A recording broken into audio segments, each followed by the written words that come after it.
para penyayang lansia yang saya hormati. Selamat malam, selamat berjumpa untuk yang kelima kalinya dalam acara bincang-bincang masalah kesehatan. Dan kali ini kita akan membahas dengan topik dekubitus atau luka tekan. Acara ini diniati untuk berbagi ilmu bagaimana cara menyiapkan agar lansia dapat sehat, senang, terhormat, takwa, mandiri, dan manfaat, atau yang disingkat dengan setaman. Acara ini juga disiarkan langsung melalui akun YouTube Dr. Prabowo Suseno, dan telah kami bagikan linknya pada grup Palliative Elderly Practical Elderly DIY. Baik, kami kira waktunya telah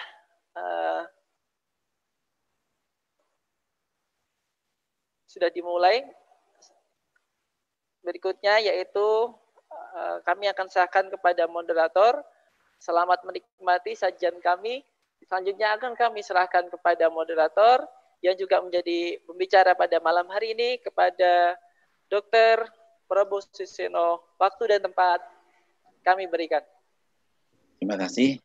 Assalamualaikum warahmatullahi wabarakatuh. Waalaikumsalam. Para penyayang lansia dimanapun berada, seluruh Nusantara maupun suara ini atau siaran ini dapat ditangkap sekarang maupun kapan-kapan karena YouTube.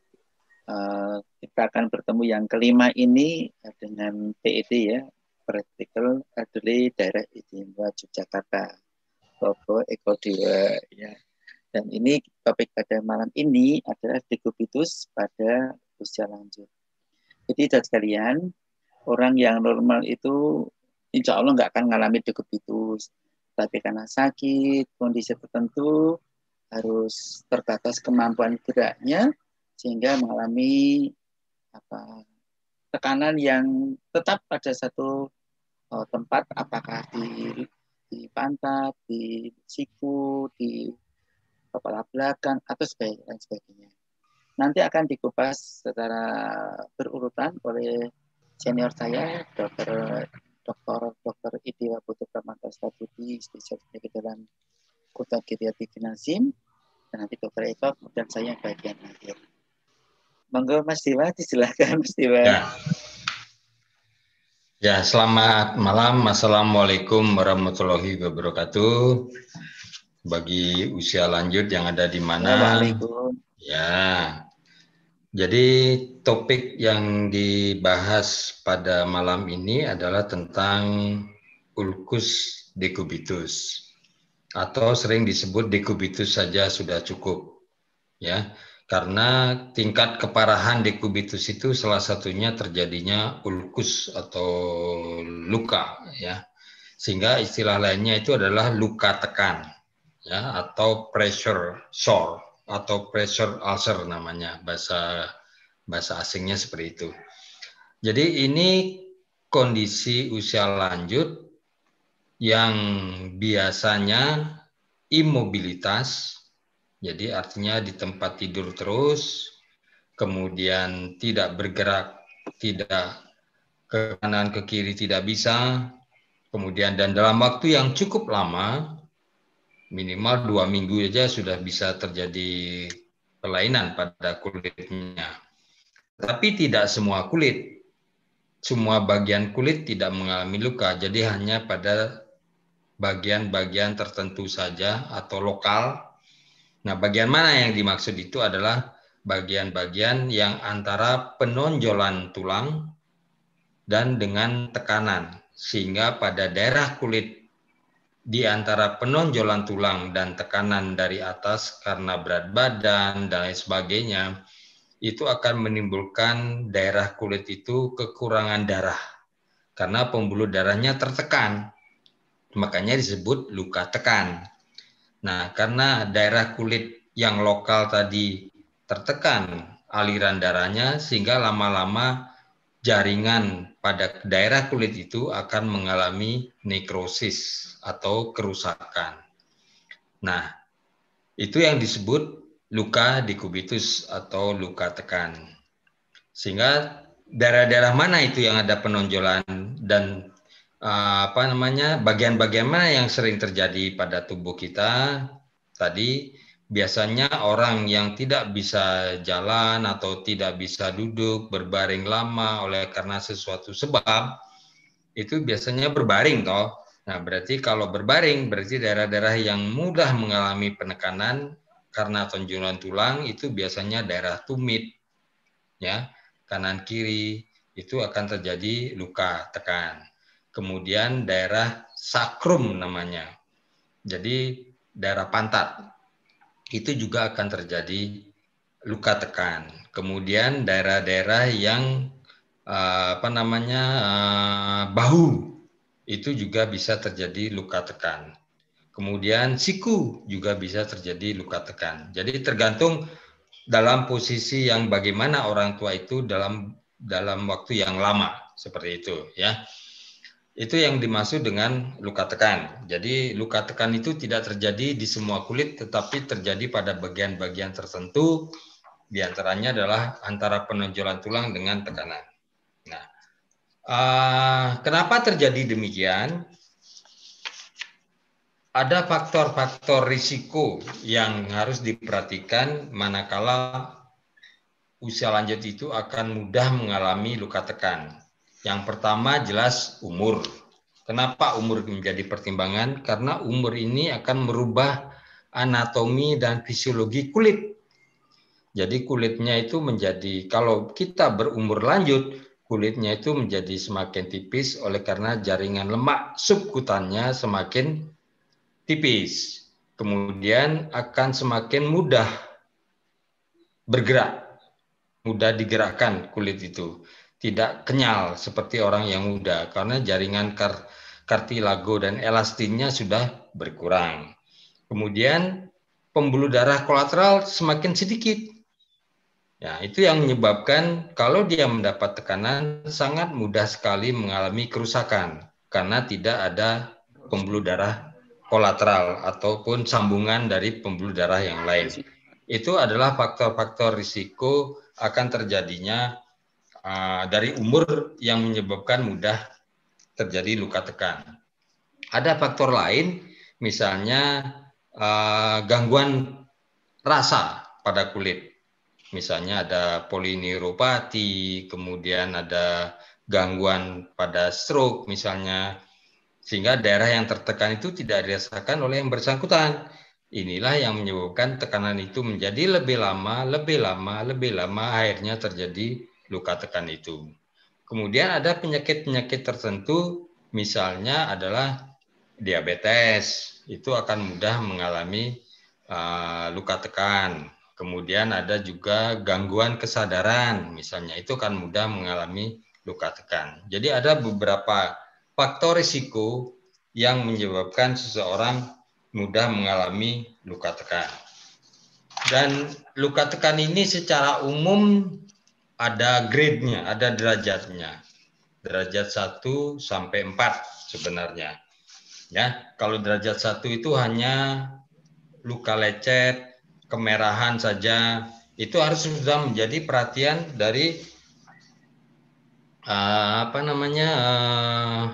perawat atau pramurti kalau mendapatkan pasien-pasien yang memang tidak bisa menggerakkan tubuhnya dengan sempurna atau dengan baik, ya. Jadi kalau di daerah-daerah waktu memandikan, misalnya lansia itu atau menggerakkan sedikit kok ada kemerahan-kemerahan, berarti itu adalah tanda-tanda awal akan terjadinya luka tekan yang akan lebih serius di kemudian hari kalau tidak diperhatikan. Itu namanya grade 1. Kemudian ada grade 2 lebih dalam lagi. Jadi di samping luka lecet dia lebih ke dalam ke jaringan epidermisnya, ya. Kemudian grade 3 lebih dalam lagi sampai mengenai fascia otot. Dan ini biasanya berupa kerowok, ya. Dan yang paling berat adalah derajat 4. Jadi sudah kelihatan tulangnya dan sebagainya. Jadi sebenarnya luka tekan ini hal yang sepele, tetapi kalau tidak dirawat, diperhatikan dengan baik dalam perawatan usia lanjut itu akan menjadi masalah di kemudian hari. Kemudian kalau sudah grade-nya 4 itu sudah sulit sekali itu penyembuhannya. Kadang-kadang kita perlu semacam menempelkan kulit baru.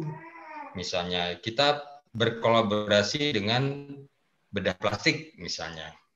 Sehingga darah-darah kulit yang kerowo itu akan bisa ditambal, kemudian akan terjadi pertumbuhan baru misalnya seperti itu. Jadi ini adalah hal-hal yang memang harus diperhatikan manakala lansia itu tidak bisa bergerak atau imobilitas seperti itu. Biasanya komplikasinya yang paling sering adalah luka tekan ini, ya.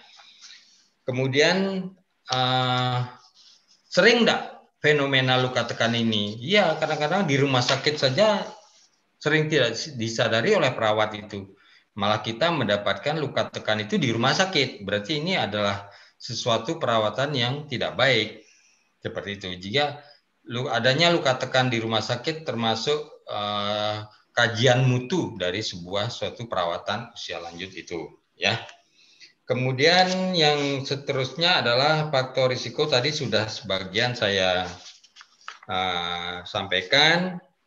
Nah, nutrisi, nah ini juga satu hal yang penting pada usia lanjut. Nutrisi terutama adalah kekurangan darah, anemia, atau kekurangan protein. Jadi hipoproteinemia atau hipoalbuminemia itu akan menyebabkan seseorang akan mudah jatuh pada luka tekan itu, ya. Sehingga hal-hal itulah yang semestinya kita bisa cegah. Dan satu hal lagi yang berkaitan dengan faktor risiko adalah beser, ya. Kalau ada usia lanjut yang tidak bisa bergerak dan ada beser, itu udah risiko tinggi akan terjadinya luka tekan. Sehingga biasanya kita menyarankan pemasangan kateter urin atau kateter kencing supaya tidak membasahi kulit yang dalam keadaan yang tertekan tadi. Itu akan mempermudah kalau terjadinya beser, itu akan mempermudah terjadinya luka tekan ini, ya. Tadi derajatnya sudah, bagian-bagian bagian-bagian tubuh yang sering terkena juga sudah. Hanya sekarang perawatannya, kita berhadapan dengan usia lanjut itu yang mengalami luka tekan itu berada pada derajat yang mana, kemudian faktor risiko mana yang bisa kita atasi sebelumnya, dan hal-hal apa di luar obat yang bisa kita berikan kepada usia lanjut itu, ya. Biasanya kita kolaborasi yang bagus untuk mengatasi luka tekan ini adalah biasanya dari keperawatan, karena perawatan itu sekarang sudah agak maju mengenai perawatan luka dekubitus ini, ya. Tapi pencegahan yang harus kita sampaikan pada pasien-pasien yang gangguan mobilitas itu biasanya yang sulit mengalami mobilisasi dan tidak mudah bergerak kanan kiri, itu biasanya kasur dekubitus, ya. Kasur dekubitus ini sangat membantu di dalam mengurangi kejadian luka tekan ini. Jadi kasur dekubitus itu semacam kasur air atau kasur udara yang bergerak dan itu bisa diatur, dan juga harganya juga bervariasi dari harga yang murah sampai harga yang mahal, dari derajat yang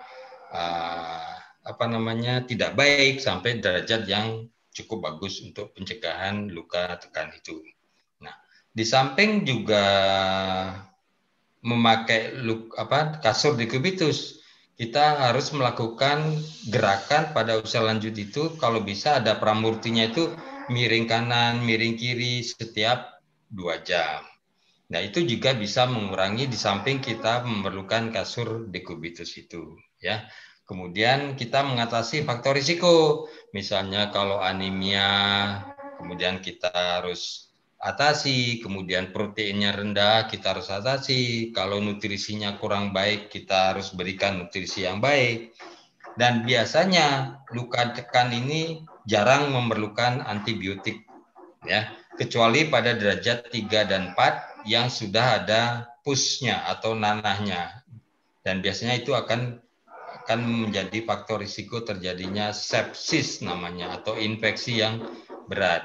Nah, itu baru kita perlukan antibiotik. Tapi pada keadaan-keadaan yang ringan, sedang, atau 1, 2, itu kadang-kadang kita tidak perlukan antibiotik, ya. Nah, mungkin itu dulu ya, Dokter Probo. Ya, Mas. Kilas, nanti ada pertanyaan-pertanyaan beri kita. Ya, ada banyak, udah ada 10 pertanyaan. Waduh. Iya. Nah, enggak apa-apa. Itu ya. Ya. Mungkin Dokter Eko mau menambahkan? Dokter Eko? Mohon maaf, Dokter Eko belum tersambung ini ternyata, Dokter. Oh iya. Ya udah, saya tak menyambung apa yang disampaikan Mas Diwa. Jadi kalau kita sampaikan secara sekilas, di dekubitus itu suatu kondisi yang hampir pasti terjadi bagi orang yang tiduran lama, dan itu karena itu disampaikan Dokter Dewa tadi ada beberapa langkah-langkah pencegahannya. Seseorang tuh pasti kepengen kan umurnya panjang, terhormat, tetap berguna, tetapi karena situasi dan satu lain hal kena musibah seseorang mungkin dulu sehat, mudanya lincah, tapi ternyata kena musibah, apakah kalau ya ada yang apes naik ontel, hati-hati ketabrak, terus kadang-kadang tidur patah tulang serius lama banget, akhirnya kena diabetes. Ya. Jadi diabetes itu ikutan ya, ikut dari penyakit lain seperti kanker yang lama, yang parah, sehingga tiduran terus, kemudian stroke yang parah, yang nggak bisa bergerak, sakit liver yang parah, yang bisa bergerak, atau tua sekali nggak bisa bergerak, sehingga timbul tadi sampaikan Dokter Dewa tekanan-tekanan pada darah yang menopang bagian tubuhnya. Nah, ini memang kejadiannya banyak ya di rumah sakit maupun di masyarakat luas tuh kisarannya antara 1% sampai 33% ya. Ini cukup banyak kejadiannya. Jadi bisa menimpa di mana saja. Bisa di kursi apakah tiduran letaknya di sini ya, kalau tidurnya miring ya kena yang miring, kalau miring kanan kena yang kanan, miring kiri kena kiri, kalau tengkurap kena yang bagian depan, kalau duduk di sini ya. Nah, misalnya kursi roda letaknya di sini, yang notok-notok ini bagian yang notok dengan logam, dan kejadian itu bisa pada sudut umur. Semakin umurnya semakin banyak, semakin tua, makin banyak kejadiannya. Kalau tua yang masih kegiatan, bisa merambat-rambat, kejadian sedikit. Cuma bisa pada usia 65 sampai 69, kejadiannya 0,6%. Ya. Tapi begitu usianya di atas 90 tahun, 5,4%. Jadi banyak ya. Oke, tadi disampaikan Dokter Dewa ya. Bagian mana? Bagian tubuh 4%, bagian tangan atas 3%. Yang paling banyak cakrum ya, yang tadi yang cetek dalam bahasa Jawa itu. Itu karena tiduran atau karena duduk, setengah duduk di sini nih, coba lihat ini. Lagi yang gemuk, dulu pernah gemuk, kemudian karena sakit jadi kurus. Nah, kulitnya kan ngelempit-ngelempit itu. Ya kayak ya bisa diwiru ya, kayak jari. Ya itu kadang-kadang jadi namanya fenomena kulitnya menggunting sendiri ya. Jadi karena kesehatan robek sendiri. Jadi demikian luka, kemudian jadi besar, apalagi kena air kencing sampai ke Dokter Dewa tadi. Kena kencing atau pakai pampersnya eman-eman, mau gak dilarang toh. Kemudian harganya mahal, biar aja nanti sekalian pagi sampai sore, jadi biar banyak supaya mirip. Tapi nya ini, pinjanya ini tempat berkembangnya kuman-kuman masuk ke dalam luka tadi ya, atau kencing mengenai kulitnya jadi lembek, rusak, kumannya masuk. Kuman masuk ini jadi masalah jadi sangat sulit itu. Jadi penyebabnya macam-macam. Jadi karena tekanan yang lama di bagian penopang tubuh, kemudian pembuluh darahnya tergencet, namanya iskemia, akhirnya tidak dapat oksigen cukup, mati, nekrosis sama kata tadi. Jadi bisa merembet ke makin lebar, apalagi tumpangi oleh infeksi, bakteri, gizi kurang, celana cukit, gatal-gatal, garuk-garuk, tambah luka, apalagi dari luka megang wajah, hidung, mata, mulut, megang lagi, megang kaki, kumannya bisa nyebar nggak karu-karuan gitu. Apalagi tadi yang makan tadi sarafnya nggak terasa akibat kencing manis yang lama menyebabkan neuropati diabetika. Nah, pati roso tahu-tahu parah. Sehingga para ahli itu yang membagi ada tingkat 1, tingkat 2, tingkat 3, tingkat 4 ya. Tingkat 1 hanya bagian luar kulit ya, seperti orang keselomot knalpot itu loh, masih awal ya. Itu kena air panas itu. Nah, itu tingkat 1. Ada tingkat 2 mulai masuk bawah lapisan kulit atas, kena hampir ke bagian bawah kulit yang namanya subkutan ya, dan lemaknya. Kemudian masuk lagi tingkat 3 sampai otot-ototnya, dan tingkat 4 sampai otot-otot sampai tulangnya. Wah, sampai tulang nih serius banget ini. Nah, jadi yang penting ini benar bisa dicegah. Siapapun kalau terlentang lama bisa menyebabkan luka tekan ini. Ada 2, 3, 4. Nah, yang penting itu bukan luasnya luka, tapi dalamnya itu. Nah, dalamnya itu menentukan tingkat kesulitan pengobatannya. Apalagi sudah dalam, luas.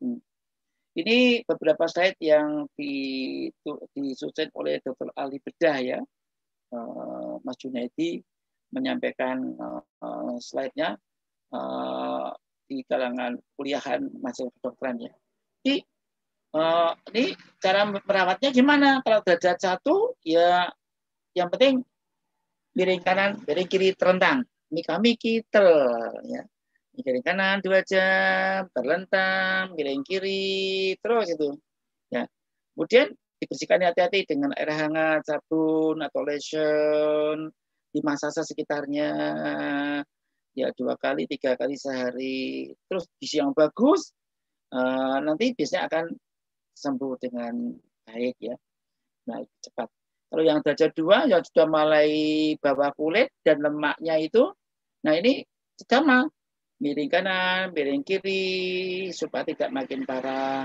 Bersihkan luka, terus gizi yang bagus. Nah, gerak-gerakkan bagian yang lain, nanti akan sembuh juga. Nah, 3, 4 sudah mulai biasanya sudah mulai ada infeksi, maka antiseptik masuk, antibiotik masuk. Jadi kadang-kadang sulit sekali dokter Dewa, saya, dokter Eko, maupun para ahli yang lain, dokter ahli bedah, dokter umum, dokter ahli kulit, perawat-perawat yang sudah mahir itu sering merawat. Lukanya nggak sembuh-sembuh, bisa bulanan itu. Makin lebar, baunya busuk, ya Allah, keluar lendir, nanah, ya ini yang jadi masalah, maka dibersihkan. Sampai bersih benar, kalau perlu dipotong-potong, ya, potong namanya nekrotomi ya. Sampai bersih, kadang-kadang ini nanti harus diganti setiap hari. Lah kadang-kadang kalau pakai yang konvensional seperti ini nggak sabar, maka ada istilah modern dressing ya. Di suatu perawatan luka dengan alat-alat yang bahannya modern, yang bisa menyerap, ada jaringan yang membantu oksigenasi, mematikan bakteri. Septik nanti diserap, memacu pertumbuhan jaringan yang di luka itu, nanti tumbuh. Kemudian nanti ganti plasternya pun macam-macam, kasanya pun macam-macam, ada dimasukkan di sesel kayak itu ya di dalam luka yang derajat 3 atau 4. Nah itu. Jadi pada derajat ini harus pengobatannya serius. Kalau derajat 4 biasanya kita tolong dokter bedah. Dokter bedah yang bisa menuntaskan apakah tadi mereka Dewa di plepeng ya, ambil kulit dari paha, nutupkan di pantat, di lengan ke pantat, ya dan sebagainya. Jadi nanti di kulit yang dicetik yang di dekat antara dua pantat itu kerowak sampai tulangnya dibersihkan betul. Bersihkan betul sampai bersih, sampai keluar darah, tempelai kulit yang dari paha, tempel plak, dijahit lagi, bagus. Dirawat terus. Ini dokter bedah yang mahir nih. Bedah plastik ya. Bedah plastik atau dokter bedah umum yang terlatih. Kalau misalnya di kota itu nggak ada bedah plastik, dokter bedah umum juga mahir ya. Nah, kadang-kadang juga dokter spesialis kulit yang mengambil bedah ya. Jadi ada tindakan semacam ini. Nah, tapi umumnya dokter bedah ya. Ya, jadi ini operasi plastik penting apa? Supaya cepat dan supaya tidak parah, supaya bakterinya kuman yang nggak nyebar. Kalau nyebar, tapi kan dokter dia sepsis. Wah, bahaya banget ini. Di sepsis, kuman menyebar, warnanya kelenger ya. Kadang-kadang kumannya berkembang, racunnya menyebar menjadi namanya multi organ damage ya. MOF atau multi organ failure. Kegagalan organ, ginjalnya rusak. Kita tahu di luka di pembuluh darah, di saluran ternak menjadi kekurangan oksigen, kemudian tahu-tahu muntah darah, dan bisa nyebar di otak, kemudian namanya koma ya, encephalitis, meningitis, bisa berkembang dari luka ini bisa merembet ke jalan darah namanya perhematogen lewat jalan darah atau lewat pancar ini merambat ikut aliran darah masuk menyebar seluruh tubuh. Ukurannya kelenger. Bisa kadang-kadang sadar, kadang-kadang enggak, namanya akut confusional state. Nah, ini kalau ada seperti ini nggak bisa main-main ini harus dokter dan perawat bekerja sama, tambah ahli gizi, kemudian ada juga psikolog yang membantu atau rohaniwan yang membantu supaya jiwanya optimis, pasrah pada Allah dan sebagainya. Ini ya, di perawatan ini sangat penting melibatkan banyak hal, tidak hanya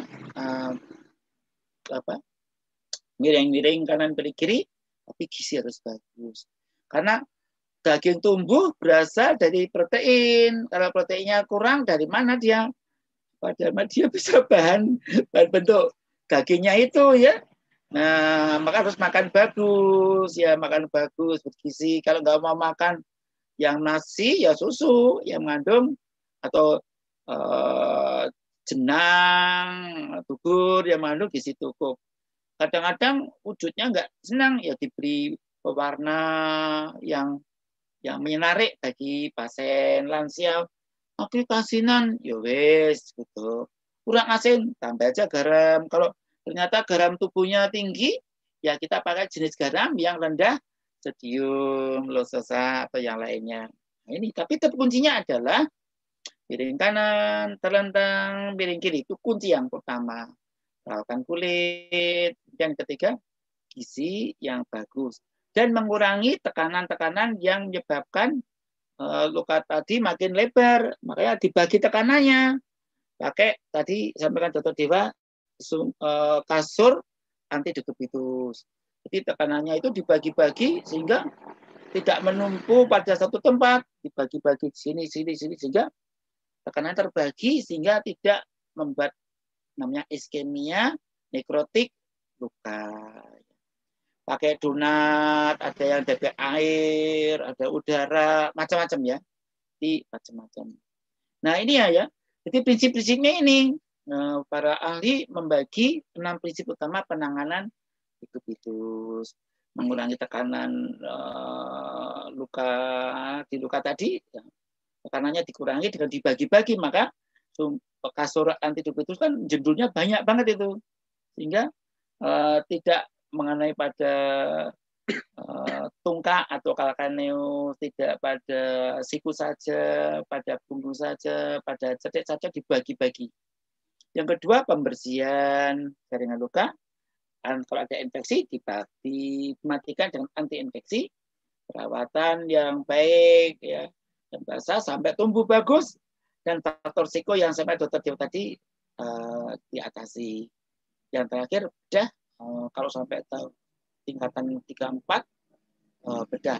Nah, dari itu kalau pengen nggak kena, jangan terlambat. miring kiri. Beruntunglah kalau Bapak Ibu para penyandang lansia punya orang tua yang ngendiko ya. Aku loro miringkan. Miring dengan penak. Nah, dengan dia ngomong itu maka akan keselamatkan dari duka degepitus. Kadang-kadang aku dibujuk kok badannya kok kecil ya kurus, disyukuri. Begitu tua malah begitu dia koma luka badannya bersih.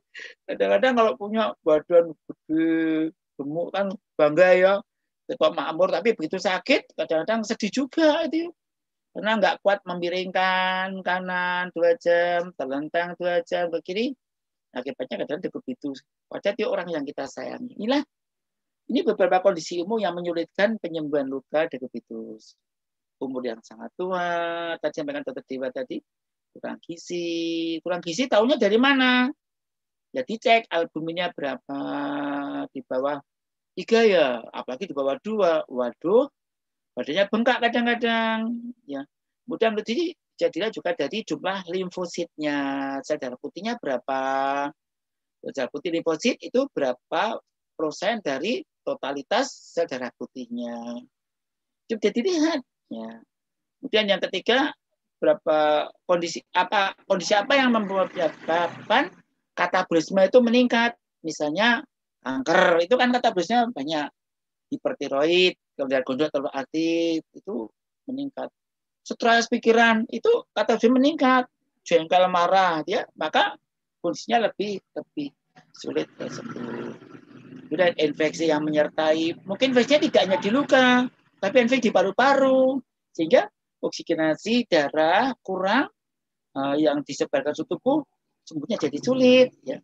Infeksi di ginjal, infeksi di usus, apalagi di otak. Ya. Kemudian penggunaan obat kortikosteroid ini juga bisa menyebabkan sembuhnya lebih sulit, karena ini menekan sistem imun, meskipun tampilannya tampak bagus, tapi tahu-tahu lukanya kok tambah lebar ya. Memang kadang-kadang steroid ini dipakai pada dosis rendah dan hati-hati sekali. Kemudian obat-obat obat kemo ya, obat kimia untuk kanker itu ya punya efek sampingnya.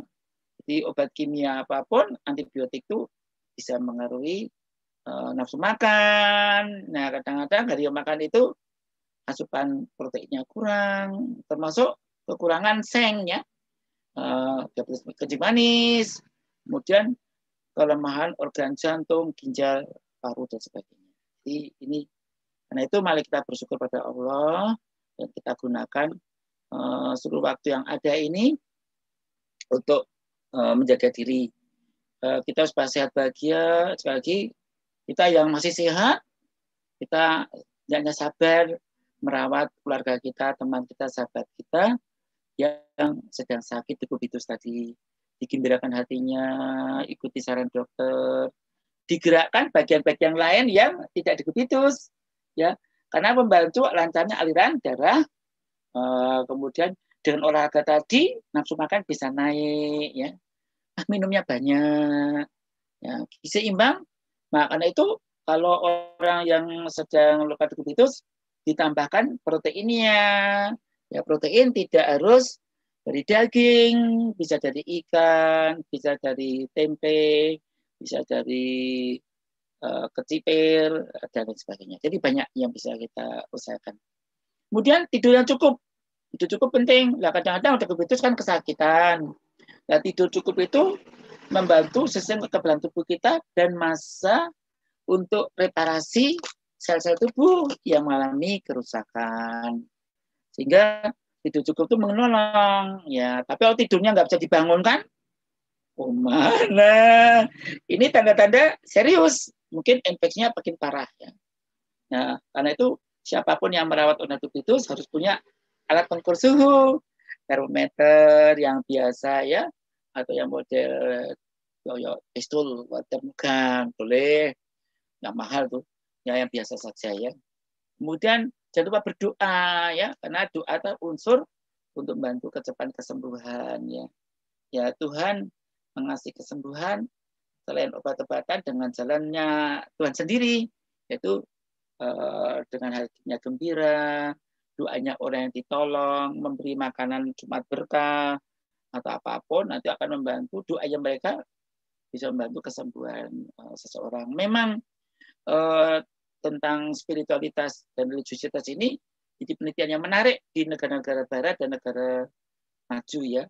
Karena ternyata spiritual itu memang bantu kecepatan kesembuhan. Berserah diri pada Tuhan. Nah, di Jogja namanya LPD ya, latihan pasrah diri. Bagi Bapak Ibu, saudara sekalian penyayang saya yang tertarik ini, kapan-kapan kita akan bahas nanti ya. Kemudian lingkungan yang menyenangkan itu membantu kesembuhan. Ya, tingkah laku anak, suami, istri, ponakan, mantu, putu, morotuo, besan, tonggo, yune ya. Ini kalau mereka nyebeli, jengkel, marah, nah nafsu makan tidak cukup, nafsu makan turun, nafsu makan kurang, nggak bisa tidur, gelisah. Kemudian neurotransmitter yang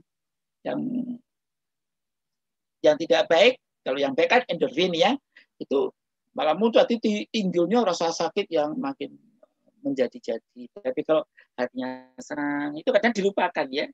Makanya kalau punya hobi-hobi baca musik terapi, aromaterapi, ya mungkin nonton televisi, film-film yang disukai atau main game itu melupakan rasa sakitnya, dan dari senang itu muncul endorfin yang menyebabkan rasa nyeri berkurang dan penyembuhan lebih cepat.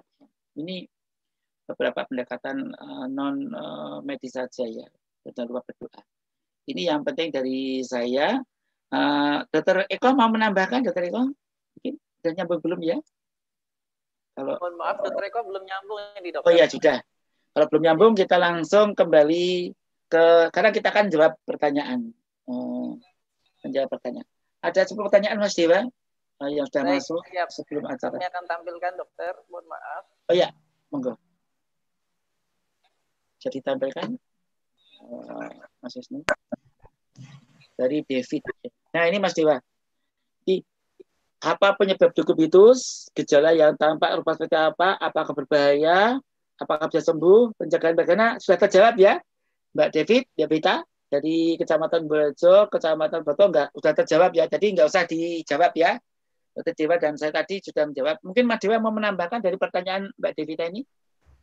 Ya, jadi sering dekubitus ini dianggap sepele, terutama oleh anggota keluarganya. Tetapi sebenarnya ini hal yang bisa berlanjut sampai hal-hal yang tadi berbahaya, misalnya sepsis, mengancam kehidupan sampai meninggal dan sebagainya ya, itu bisa. Jadi sebenarnya ini satu hal yang harus kita cermati lebih awal sehingga bisa ditata laksanai sehingga bisa sembuh. Tadi apakah bisa sembuh? Bisa sembuh. Kalau misalnya derajatnya masih ringan 1-2 itu bisa sembuh ya. Pencegahannya bagaimana? Ya itu tadi. Kalau berhadapan dengan usia lanjut yang memang oleh karena sesuatu penyakit atau suatu keadaan beliau berbaring saja, tentunya antisipasi luka tekan ini harus dilakukan sejak awal. Jadi kalau pasien-pasien itu mondok di rumah sakit, dari keperawatan itu ada yang namanya penapis atau screening, yang namanya skor Norton. Jadi itu yang bisa mengevaluasi, oh ini pasien ini risiko tinggi luka tekan, oh pasien ini risikonya sedang, oh pasien ini risikonya rendah. Nah dari sana terus keperawatan membuat asuhan keperawatan agar tidak menjadi-jadi, tidak berkembang seperti itu, atau mencegah supaya tidak terjadi luka dekubitus, misalnya seperti itu ya. Jadi sebenarnya luka dekubitus ini bisa disembuhkan, bisa dicegah, tapi kalau disepelekan bisa ke arah berbahaya. Seperti itu, Pak Purbo. Ya, dan pemborosan uang ya, Mas ya. Ya, betul. Pakai modern dressing itu kadang-kadang luka yang sampai tingkat 3-4 itu, apalagi di bagian itu bisa sampai 6 bulan, 9 bulan ya Mas Dewa ya. Ya, betul. Kita lama. Pernah merawat sampai ada yang sampai 1 tahun ya Mas ya. Sampai tulang ototnya hilang sampai akhirnya tumbuh lagi, tulangnya tertutup oleh daging lagi. Tapi satu tahun lebih, habisnya tuh ya Allah. Dan biasanya Pak Prabowo tidak bisa nutup total kalau sudah ya, sampai betul. grade 4. Ya, Ya, betul. Ya.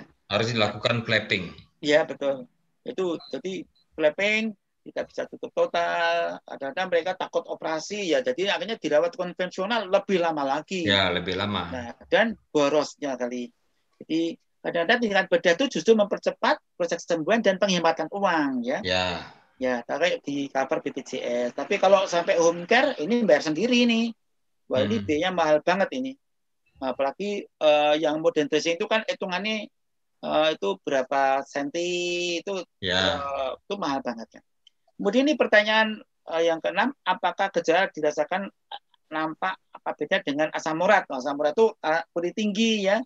Kalau pada stadium awal merahnya nyerinya mirip, tapi kalau cukup itu ada lepuhnya, ada melendungnya. Kalau asam urat itu memar semua.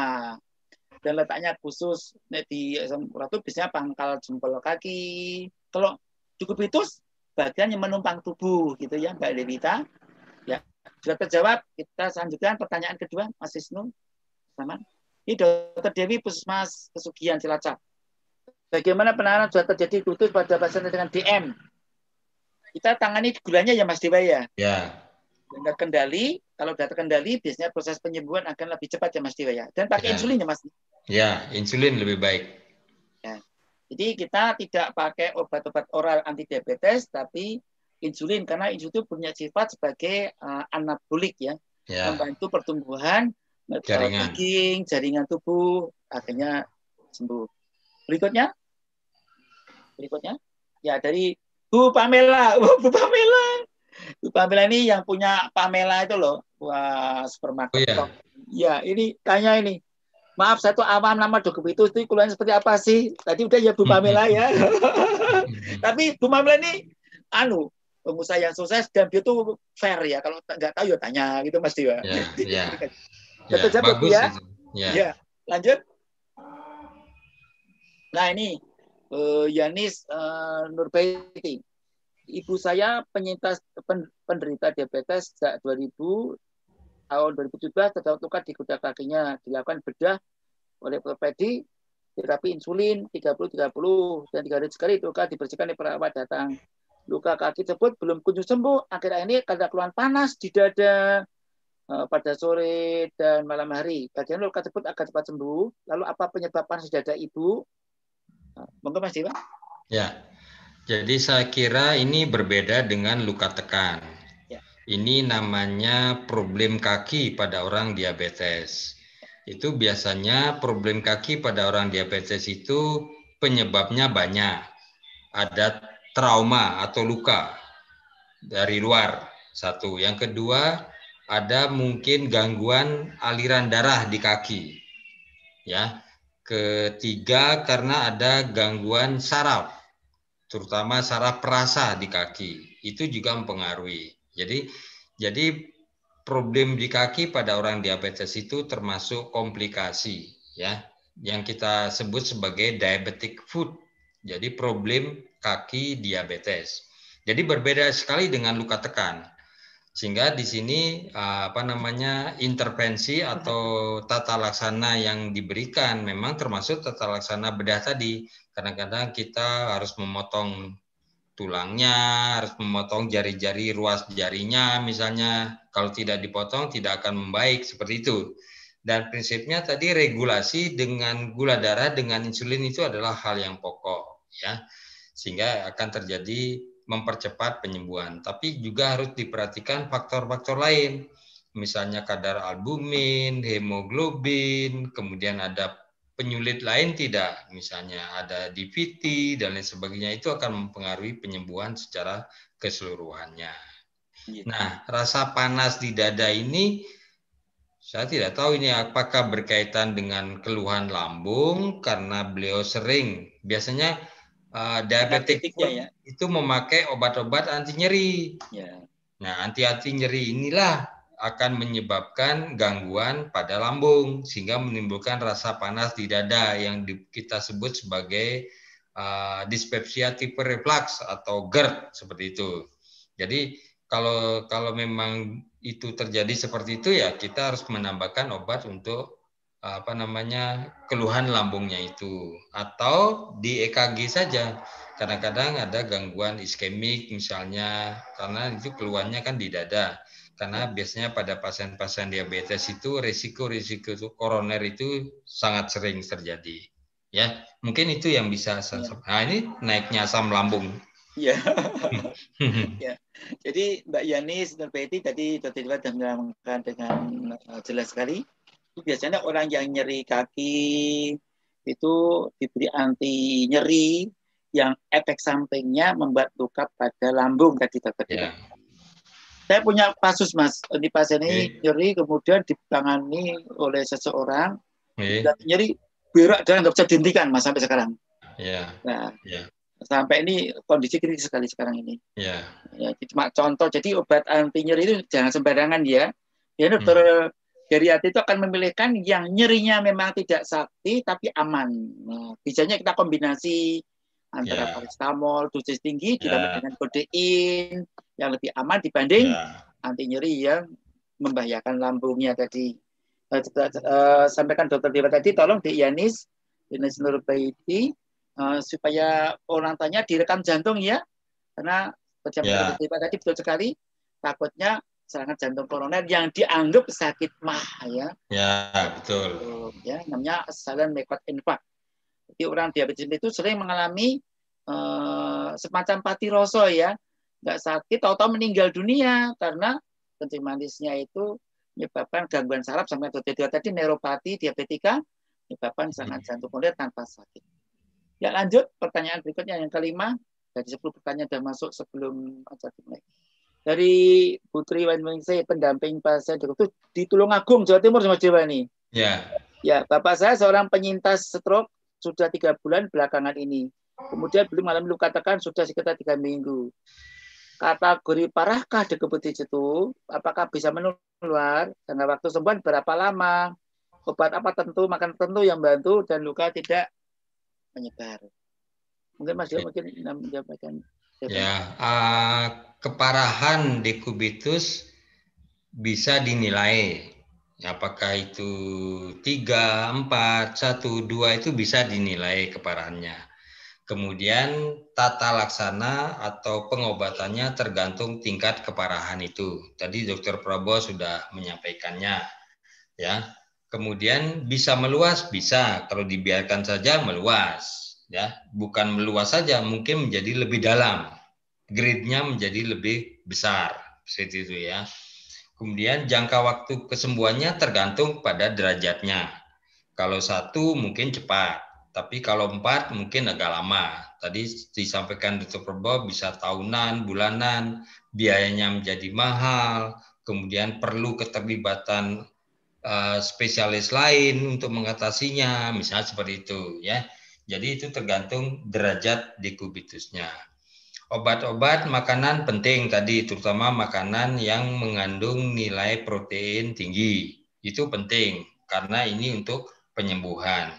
Karena kalau makanannya kurang proteinnya, lama-kelamaan albumin di dalam darah itu makin turun, sehingga ada tambahan keluhan jadinya, tambah bengkak, dan lain sebagainya. Jadi makanan terutama protein itu penting sekali ya. Kemudian luka tidak melebar tapi mendalam kecil sedikit. Apakah masuk kategori parah? Waduh. Ya, keparahan dari harus dilihat ya Mas ya. Tadi Pak Prabowo ada gambar-gambar enggak Pak Prabowo tadi? Ada. Grade ya, 1, 2, 3, 4 gitu loh. Tulang ya. Ya, ada. Ya. Jadi memang apakah itu parah atau tidak memang tergantung derajat dekubitusnya atau derajat luka tekannya gitu loh maksudnya. Jadi bukan berarti bahwa derajat luka tekan yang besar tidak bisa sembuh gitu loh. Bukan berarti derajat yang 1 mudah sembuh, bisa juga dia melebar gitu loh maksudnya. Jadi tergantung kita menyikapinya ya, seperti itu. Saya kira demikian Pak Prabowo. Jadi Mbak Triwahyu Ningsih, jangan lupa proteinnya cukup ya. bisa dari ikan, bisa dari telur, putih telur, dari bebek, pentok, pelut, walang, pokoknya main protein ya. Ya. Lanjut, kemudian nomor ke-6, Mas Ibu Cima, lanjut. Ini sudah. Sudah. Ya, ini ya. Bu Mandarse, bagaimana penanganan yang efektif? Sudah terjawab ya. Sudah terjawab ya. Kasih sayang jangan lupa ya, telaten. Ya. Karena Bu Mariam, kemasan dari Sleman berbah ya. Penyakit itu dibuat oleh apa? Sudah terjawab tadi ya. Di mana siapa saja terkena, semua saja bisa terkena, perawatan sudah kita jawab. Ya, terjawab Bu Mariam. Makasih. Lanjut nomor ke-8 ya. Dari RSL Sigit Zen. Oh, Mas Sigit. Mas, aktivis nih. Mas, ini dulu aktivis rumah jagat lansia. Ya. Apakah boleh perawatan dengan itu yang dua gangren serta nekromi dikompleks dengan madu? Nah, Mas Iwan. Dulu pernah penelitian Mas Iwan. Ya. Madu itu kita perlukan untuk, kan madu itu bersifat higroskopis. Ya. Jadi menarik cairan di sekitarnya. Jadi kalau lukanya begitu lebar, kemudian banyak jaringan-jaringan hitam, nekrosis seperti itu madu itu akan menarik cairan-cairan itu hingga akan mempercepat proses pengeringan daripada cairan di luka dekubitus. Kemudian nanti setelah itu baru kita rawat dengan NaCl dan sebagainya supaya mudah terjadi lembab kembali, karena kelembaban kulit itu akan mempermudah penyembuhannya seperti itu. Jadi saya kira bisa diberikan dengan madu seperti itu. Ya. Dulu pernah ya Mas Dewa, kakak kelas kita ya, namanya Mbak siapa ya? Yang di Jakarta dia. Dibimbing Prof. Asdi, dirawat dengan madu, ternyata sampaikan debat tadi. Betul, jadi tapi tetap habis madu nanti telah dari bagus terpakai NaCl ya, cukup NaCl. Ya, terjawab Mas Sigit ya. Terima kasih Mas Sigit. Lanjut. Nah, nomor 9. Mbak Juriati. Pertanyaannya, apakah kekurangan gula darah bisa membuat kepala buyar, mengganggu pendengaran? Bisa ya. Hipoglikemik bisa gelir, bisa mumet, bisa macam-macam ya. Bagaimana cara mengurangi lemak perut yang seharusnya 20 sekarang 40? Lemak perut Mas Dewa. Ya, Pak Probo ini ahli ini. Ya, lemak perut itu ada beberapa macam ya. Tadi kalau lemak perut itu ini saya nggak tahu 20-40 maksudnya apa? Apa kolesterol atau saya nggak tahu nih maksudnya. Tapi kalau lingkaran perutnya kelebihan 40 cm gede banget ya. Ya, gede banget itu. Apa kelebihan 20 kilo saya nggak tahu ya. Maksudnya apa? Tapi lemak di perut itu olahraganya cara menurunkannya adalah nomor 1 tetap diet ya. Karena lemak itu memang pertama kalau orang itu kelebihan kalori disimpan dalam bentuk lemak. Pertama nih perut dulu memang. Perut sudah terus akhirnya paha, terus payudara, lengan atas, lengan bawah. Nanti udah penuh semua dagu. Nanti terus akhirnya ke liver, pelemah liver. Nanti akhirnya di antara dua paru-paru namanya mediastinum. Jadi kuncinya mengendalikan kalori makanan supaya dikurangi yang berasal dari lemak maupun dari karbohidrat, gula pasir atau yang macam-macam masuk nasi, kentang, mihun, bakmi harus dikurangi. Yang kedua dibakar dengan bergerak bisa berjalan, berlari atau senam 4 itu. Tapi olahraganya yang membakar ya. Ada juga pakai sepeda statis, pakai treadmill, silakan. Banyak sekali. Insya Allah suatu saat kita akan bahas secara khusus ya olahraga berlanjut. Demikian. Lanjut ke yang terakhir yang sebelum penyiaran. 10 ya. Masih ada tambahan lagi nanti masih ada 3-4 tambahan ya. Ya. Ibu Asriah dari Lempong Sari ya. Apa kena lansia yang terpaksa harus tiduran terus di sana menggunakan kasur elektrik supaya tidak luka di punggungnya? Jadi dari Jabet Dewa, ya kalau punya duit, tapi kalau nggak punya cukup miring kanan miring kiri 2 jam sekali. Jadi sudah pesan ya. 2 jam miring kanan, terentang 2 jam, terentang ke kiri 2 jam terusnya. Kerja kasur elektrik bisa mencegah luka di punggung, luka punggung termasuk dekubitus, dan bagaimana pengobatan perawatnya. Kalau jadi tadi sudah dijawab ya. Jadi sudah terjawab. Terima kasih Bu Asia. Kita lanjut pada pertanyaan setelah penayangan YouTube ini. Silakan Mas itu yang pertanyaan baru. Ya, ini pertanyaan. Ya. Ini Dr. Raihana, Mas Dewani. Dari Pekanbaru, Mas. Ya. Perawatan luka pasien wanita 1 tahun lebih. Waduh. Dengan luka decubitus, pasien patah kedua pangkal tulang paha telah memakai kasur decubitus. Bagaimana cara perawatannya nih, Mas Dewa? Ya, kalau lihat lukanya semacam itu, harusnya dibersihkan dulu itu anunya, yang bagian-bagian yang hitam. Ya, yang hitam namanya debridement tindakannya. Debridement itu bisa dilakukan oleh perawat, bisa juga dilakukan oleh dokter ahli bedah, seperti itu ya. Jadi debridement ini adalah tindakan untuk mengeluarkan atau membuang jaringan-jaringan yang nekrotik atau jaringan-jaringan yang mati. Karena jaringan yang mati ini biasanya mudah ditumbuhi oleh kuman, sehingga luka dekubitus itu mudah terjadi infeksi, ya toh. Itu yang menyebabkan kita harus melakukan debridement terlebih dahulu, ya. Mungkin ini akan berkepanjangan, mungkin juga akan bertambah dekubitusnya, mengingat pasiennya itu kan ada patah tulang, kedua pangkal paha lagi. Jadi kemungkinan beliau akan mengalami dekubitus itu sangat-sangat tinggi gitu loh. Ya, oleh karena itu mungkin bisa diatasi dengan kasur dekubitus tadi salah satunya. Dan kalau pasiennya masih sadar begitu ya miring kanan, miring kiri. Tapi sekali lagi kalau pasien patah itu kan biasanya miring kanan, miring kiri kan susah itu. Jadi dia kesakitan seperti itu. Jadi mungkin bisa diganti dengan pemberian kasur dekubitus yang lebih baik sedikit ya. Seperti itu yang bisa dilakukan. Jadi tolong itu yang bagian hitam-hitam itu harusnya di debridement itu. Jadi saya menambahkan, jadi supaya kalau digerakkan tidak itu saja diberikan anti nyeri ya, yang murah paracetamol dengan berdiri di miring kanan. Kalau nggak bisa gerak sendiri digerakkan, kita memposisikan miring kanan, tentang miring kiri.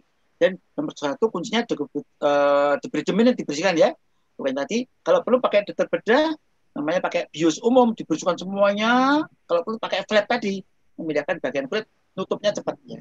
Kemudian tulangnya disambung, kalau nggak bisa nyambung, udah nyerah ya sudah, nanti difiksasi atau tulangnya yang belum, yang tidak patah itu jangan sampai keropos, karena tulangnya kok sampai dua-duanya berarti ini bisa proses ya Mas, sudah 100 tahun lah ya.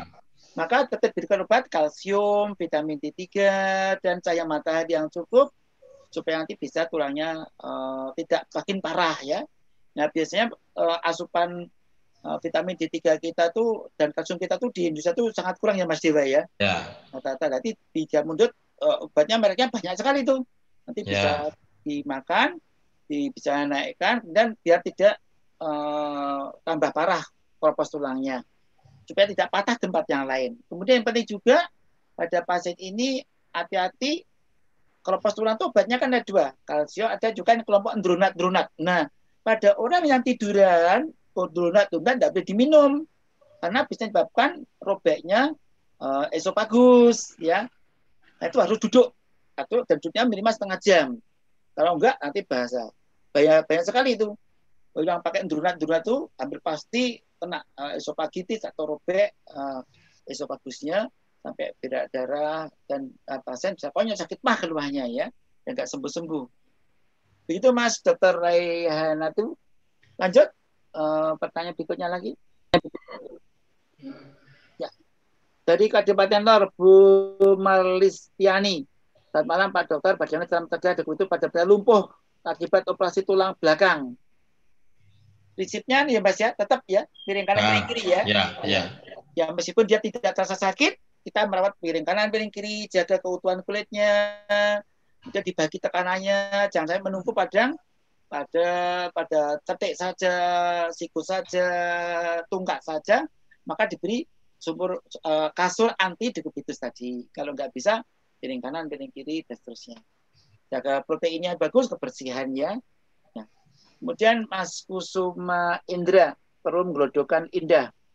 Selamat malam dokter, ortu saya 90 tahun, luka lecet di tulang ekor dan luka belakang, obat apa biar cepat kering karena lama belum kering dan pernah. Nah ini dokumentus ya Mas ya? Ya. Yang disampaikan dokter Dewa tadi, dirawat, datang ke puskesmas atau ke rumah sakit, nggak rujukan, nanti akan diberikan program-programnya.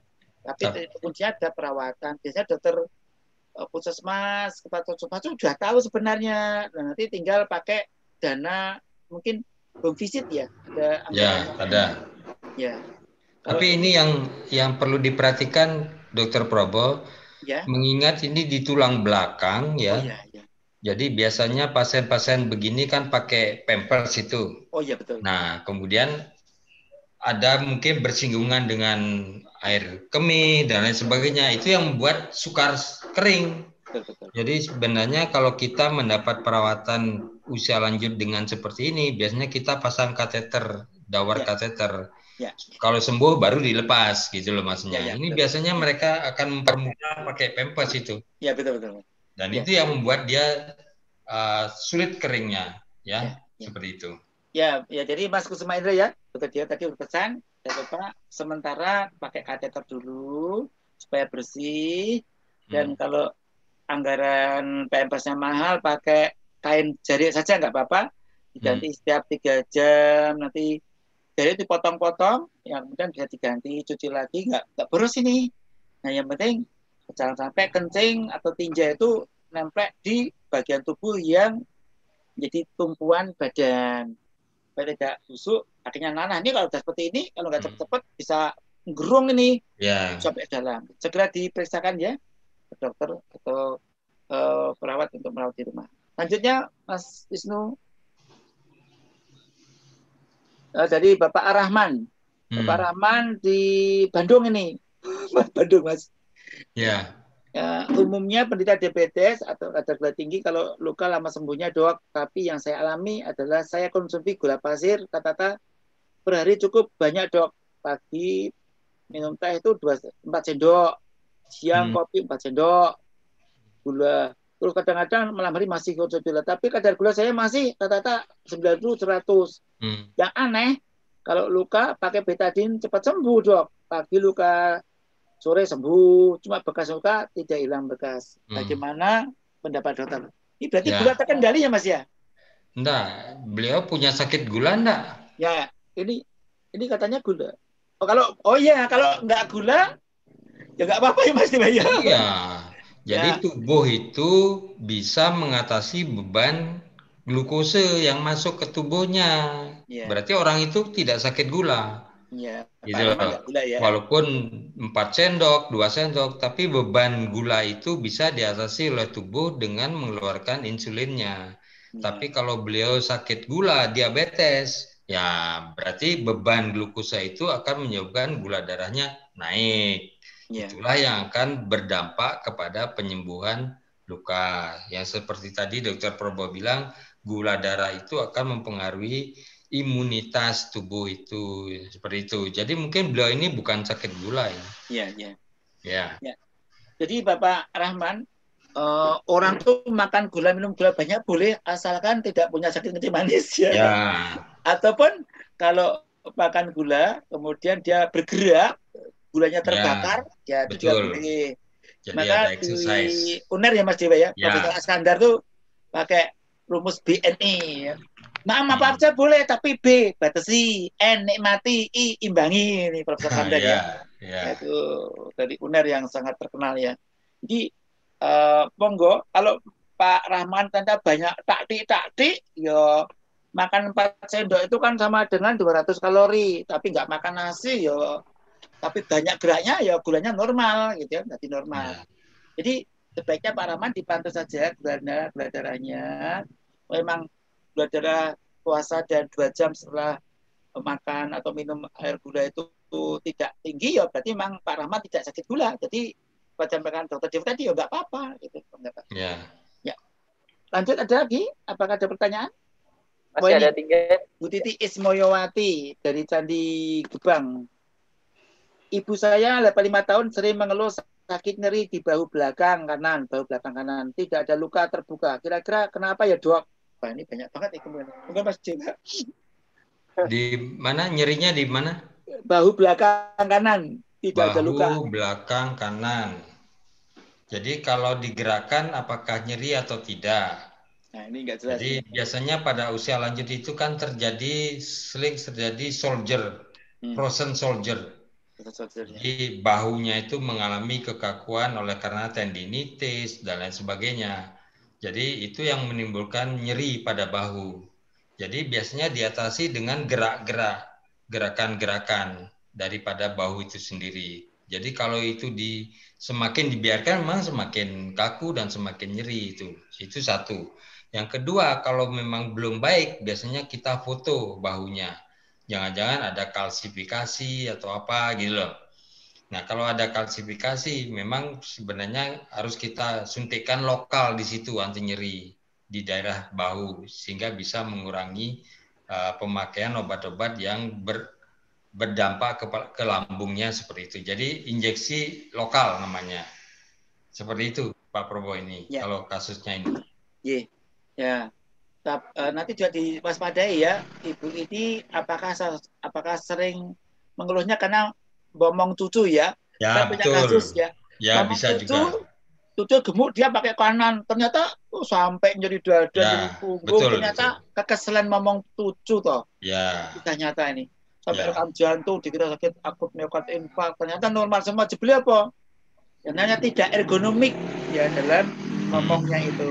Jadi kalau cucunya berat ditaruh di kursi atau di meja, kita megang menyayangi, tapi tanpa harus mengalahkan bahu. Dan itu malah selendang tuh mungkin perlu dipakai. Kemudian salah gerak ya, kadang-kadang angkat blonjo, narik barang, rumongso kuat itu. Ada lansia itu nggak mau kalah dengan yang muda tuh, namanya orang tipe defensif ya. Oh, dia ikut aku iso aku ndek mantan buruh ya. Angkat dudung ya aku ndek rumah sana saya zaman nom begitu. Nah, plek. Nah, maka Anda dilakukan USG ya. USG bisa. Nah, apakah ada tendinitis, bursitis dan sebagainya yang perlu suntik seperti sampaikan Dokter Diva tadi. Ya. Kemudian Ibu makasih Bu Titi. Bu Titi Ismayawati ya. Ini pertanyaan dari Bu Susana Ihsan Suroyo, Lemburan. Dengan usia 75 tahun, suplemen apa yang baik untuk saya, Dok? Enggak pasti, Pak. Ya. Suplemen pada usia lanjut biasanya berisi hal-hal yang memang potensial kurang. Misalnya kalsium, ya itu juga bisa dipakai suplemen. Kemudian zat besi itu bisa pakai suplemen. Kemudian karena imunitas menurun biasanya zinc, Zn itu bisa dipakai suplemen. Kemudian yang berkaitan dengan osteoporosis misalnya vitamin D di samping juga kalsium tadi itu juga bisa sebagai suplemen. Dan sekarang untuk osteoporosis kan biasanya suplemennya itu sudah gabung antara kalsium dengan vitamin D seperti itu ya. Itu bisa juga sebagai suplemen. Kemudian berkaitan dengan kepikunan misalnya, itu suplemennya bisa asam folat misalnya, kemudian vitamin B1, B kompleks lah, B1, B2, B6, B12, ya itu juga bisa dipakai suplemen. Jadi sebenarnya suplemen ini kita butuhkan sedikit, ya, tetapi tubuh tidak bisa membuat. Nah, hanya pada orang tua itu ada komponen-komponen yang memang perlu diberikan lebih banyak. Nah, itulah yang kita sebut sebagai suplemen. Karena dari makanan kan tidak mungkin tercukupi. Karena daya serap makanannya, daya tampung makanannya, lambungnya juga sudah mulai berkurang sehingga diperlukan suplemen dalam bentuk tadi pil-pil itu seperti itu, ya. Jadi banyak hal suplemen. Hanya kalau untuk memilih kira-kira orang tua itu posisinya pada bagian mana yang perlu segera diberikan suplemen. Itu yang cara memilihnya. Biasanya orang tua itu kalau isinya suplemen vitaminnya banyak banget, ya itu diminum. Kalau begitu biasanya vitamin yang banyak-banyak itu berisi suplemen yang banyak berisi vitamin biasanya besar pilnya. Nah, semakin besar ya semakin sulit diminum gitu loh maksudnya ya. Jadi kalau saran saya sih kira-kira posisi usia lanjut ini apa yang menonjol perlu kita suplemen gitu loh maksudnya. Ya. Itu yang dipilih. Makasih Mas Dewa. Jadi demikian Ibu Susana Ehsan Suroyo. Kalau kita nuruti pakai kimia semua itu ya bisa mahal juga ya. Mahal. Kadang-kadang kita pakai kadang-kadang yang pedil-pedilan ya. Vitamin gejalanya apa kita ambil yang sesuai dengan gejalanya. Tapi memang yang terutama memang kalsium, vitamin D. Kemudian seng dan Mas Dewa tadi betul sekali ya. Itu memang itu yang kita terpaksa harus asupan dari luar. Nanti nambah sendiri kita kapsul. Tapi yang nggak kalah penting adalah makanan ya Ibu Susana. Ya, betul. Makanan ya juga cemilan-cemilan mengandung kalsium atau sayurnya mengandung mineral yang cukup ya. Jangan lodeh, oseng-oseng, tumis, ya bervariasi ya. Itu makanan bagus atau minuman kalau nggak bisa dikunyah giginya ada banyak ompong ya pakai di blender saja. Diseruput seampase itu ya. Itu penting juga ampasnya seratnya pakai untuk menurunkan kolesterol dan mencegah kanker pada usus ya. Ya ini yang penting juga sekaligus mengatasi sembelit tapi harus minumnya cukup ya. Ya. Demikian Bu Susana, terima kasih. Lanjut ada lagi pertanyaan? Ada pertanyaan terakhir ini. Ya. Jadi ya. Ibu Sri Dati dari Jakarta Selatan Mas Dewa. Ya. Dok usia 86,5 tahun ya. Saya kena osteoporosis, keterangan dokter ortopedi. Itu nggak bisa sembuh, ya dok, karena sudah umur 86 tidak dianjurkan operasi. Paling jelek keadaannya, lalu tidak bisa jalan, ya dok. Saya tidak minum obat apa-apa dok, kecuali minum susu, kefir, tambahan data, hasil lab dan lengkap, semuanya normal, tidak ada tanda bintang. Jalan dengan tongkat, tidak tahan jalan lama. Kalau jalan dengan rollator bisa lebih tegak dan lancar. Monggo Mas Dewa, mungkin akan berikan satu. Osteoporosis ini adalah penyakit yang sering dijumpai pada usia lanjut, ya. Apalagi beliau berumur 86,5 tahun, ya. Jadi kalau tadi disinggung tentang bedah ortopedi di tulang belakang, tampaknya osteoporosis ini berakibat pada pemendekan ataupun pengecilan tulang, salah satu ruas tulang belakang yang berakibat nyeri maupun berakibat jebakan saraf atau HNP, jadi hernia nucleus pulposus pada daerah yang mengalami osteoporosis itu. Sehingga memang lama-kelamaan kalau itu terjadi keterlibatan saraf dari saraf tepi, biasanya pada daerah tulang belakang, kalau di daerah pinggang, osteoporosisnya itu akan menyebabkan gangguan geringingan atau mati rasa atau bahkan kelemahan pada kedua tungkai bawah, ya. Itu perkembangannya seperti itu. Sehingga operasi sekarang disarankan mengingat ada teknologi di ortopedi, jadi dengan melembungkan dari bagian tulang belakang yang menipis tadi, sehingga posisinya sama dengan tulang belakang di atas atau di bawahnya. Ada teknologi begitu. Jadi di ortopedi itu tidak selalu dibuka begitu loh maksudnya. Jadi ada teknologi seperti itu. Nah, dengan teknologi inilah memungkinkan tadi jebakan saraf itu bisa diatasi, ya.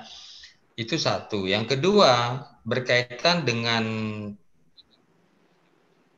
pencegahan ya tadi ya, atau pemakai obat-obat apa? Beliau tidak memakai obat, tetapi hanya memakai susu. Sebenarnya yang kita sarankan yang osteoporosis itu susu-susu yang mengandung kalsium tinggi sebenarnya. Jadi harus ada suplemen juga vitamin D-nya. Kalau tidak bisa beli kapsul vitamin D ya berjemur saja. Jadi latihan-latihan olahraga pada saat jam 7 sampai jam 10 seperti itu. Itu untuk mendapatkan pro vitamin D di kulit. Tetapi memang pada usia lanjut berjemur ini akan menyebabkan pro vitamin D-nya tidak sama seperti orang tidak lansia. Jadi akan berkurang juga. Jadi karena ada penelitian memang sebagian besar lansia di Indonesia itu kekurangan vitamin D. Sebenarnya kalau logikanya kan tidak kekurangan karena sinar matahari begitu banyak, gitu loh maksudnya. Tapi karena proses penuaan pada kulit menyebabkan provitamin D-nya tidak sebanyak pada usia yang lebih muda seperti itu. Jadi susu kalsium itu dengan vitamin D yang akan berperan di situ. Gitu Pak. Ya, makasih. Sebenarnya dari WHO dan beberapa pakar di nutrisi itu kalsium tinggi tidak hanya dari susu ya, bisa dari daun pepaya itu ternyata kandungan kalsiumnya tinggi. Kemudian bahkan kol juga tinggi, ikan teri yang paling tinggi. Ikan teri itu katakan 10 kali lipat dibanding susu pada gram yang sama. Jadi kemudian yang berikutnya lagi adalah kacang panjang itu 4 kali lipat dibanding susu. Sudah ada petunjuknya itu, ada pedomannya di resmi, sudah dirilis resmi. Jadi sebenarnya cahaya matahari dan bahan makanan yang ada itu harus kita asup yang cukup. Masalahnya adalah kalau giginya ompong itu jadi masalah. Dia makan bahan yang murah ini nggak tercukupi. Kemudian cahaya matahari tidak lagi bisa pada jam 3, jam 4 sore itu UVB-nya juga cukup banyak.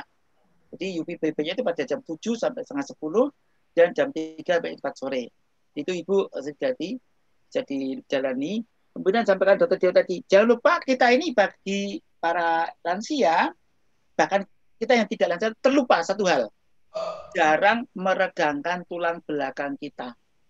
Kita jarang gandulan. Nah, gandulan itu stretching yang paling murah sebenarnya. Karena osteoporosis akan terjadi, ini kemudian akan membuat jarak tulang belakang itu memepet, maka bisa kayak nemplek jadi satu. Seperti tesis ya, itu bisa jadi nyeri. Sampai tadi, sarafnya kejepit, kemudian terjebak ya, kemudian mencotot penggantian tulang, nanti sampai tadi tulangnya bisa tulang vertebranya disuntik ya, suntik dengan semen ya, semen nanti masukkan, nanti bisa melembung lagi, bisa teregang lagi, nanti tinggi lagi ya. Kemudian kalau nggak bisa tepat operasi difiksir pakai platina sehingga tulangnya nggak nyeri lagi dan sarafnya nggak jepit gitu. Jadi ortopedi konsultan spine memang ahli khusus ya. Itu dokter ortopedi yang ambil konsultan bidang tulang belakang pada kalian khusus. Di Sarjito kita punya ada berapa? 3 orang atau berapa itu? Itu Ibu bisa Pak Ibu tadi dari Jakarta. Ya, Bu Jati. Oh ya dokter, masih satu penanya lagi terakhir mungkin. Monggo. Ya, muta akhir ini. Monggo. Ini Mbak Bella nih dari Sidoarjo. Wah, jauh nih. Krian. Apakah pasien dengan luka degup itu boleh mandi layaknya orang normal biasa? Maksud saya, terkena air dalam jumlah banyak saat mandi, ataukah memang luka degup itu harus benar-benar ditutupi supaya cepat kering? Monggo Mas. Ya, jadi tergantung derajatnya ya. Kalau misalnya ringan 1-2, enggak apa-apa, enggak masalah dimandiin ya.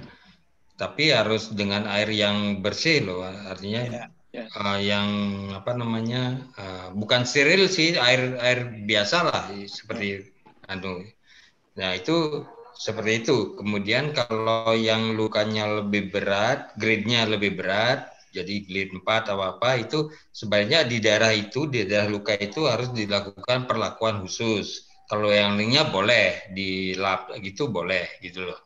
Sehingga ada perkembangannya nanti. Kalau itu semua dimandikin semua ini mungkin akan berpengaruh terhadap terhadap penyembuhan lukanya seperti itu. Terima kasih. Gitu ya Mbak Bella. Jadi tergantung tingkatannya ya, sehingga kena air tidak, tapi yang penting bersih ya.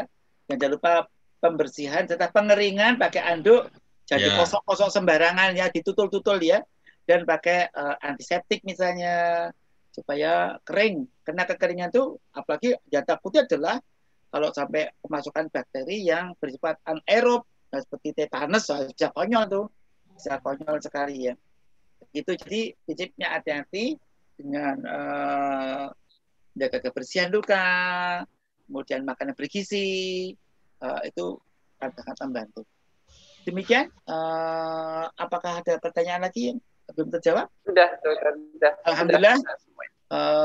Para penyandang lansia di mana berada, tadi ini ada senior saya nih, Dr. Azhari, spesialis ortopedi konsultan dari Banda Aceh. Senior saya nih, ini waktu saya tugas dengan Dr. Diriza, Mas Resna, kita buka pergemi di Mas di Banda Aceh, Mas Dumas. Ya. Di rumah kita tinggal di rumahnya beliau. Isinya Mbak Dina ya, ahli kulit. Mas Azhari, insya Allah 2 minggu lagi kita bisa ketemu pada bahasan kita untuk kalangan medis, dan kita pada tamu-tamu khusus nanti kita undang lewat Zoom ya. Para anggota pergemi khusus, yang pergemi masuk Zoom, sedangkan yang lainnya pakai YouTube. Dan bisa pertanyaan dimasukkan dulu. Karena Zoom kita terbatas jumlahnya 100 orang. Jadi kita undangan khusus untuk Zoom untuk pembicara dan tamu-tamu khusus pergemi maupun pakar lain dari seluruh Indonesia yang ingin diundang khusus. Dan kita insya Allah Bang Azhari kalau berkenan kita suatu saat kita bincang-bincang, tapi maaf ini nggak ada honornya loh ya. Dr. Dewa dan saya ini melonggarkan waktu selama 1,5 jam, memang kita bersedekah energi ya. Moga-moga Tuhan mengasih ganti yang lebih baik bagi Dr. Dewa, saya, sekeluarga kita semuanya, diberi umur panjang sehat, anak turunnya berkualitas dan dapat jodoh yang kebenaran gitu ya. Demikian para penyandang lansia. Mas Dewa mau menambahkan, Mas Dewa? Enggak, sudah. Ya. Terima kasih sekali semua. Sampai jumpa 2 minggu lagi bagi Pak kalangan dokter yang mau bergabung pada bincang-bincang depan. Topik yang akan kita bahas apa ya? Gangguan tidur, Mas. Gangguan tidur. Wah, menarik banget ini. Silakan diajak para dokter yang terlibat untuk gabung situ. Dan YouTube-nya diikuti saja boleh. Ya, silakan saja boleh. Silakan. Sekian saja. Sampai jumpa. Terima kasih Mas Dewa. Sama-sama. Terima kasih para penanya semuanya. Semoga Tuhan memberi umur panjang bagi kita semua, menjadi lansia yang sehat, senang, mandiri, manfaat. Ya.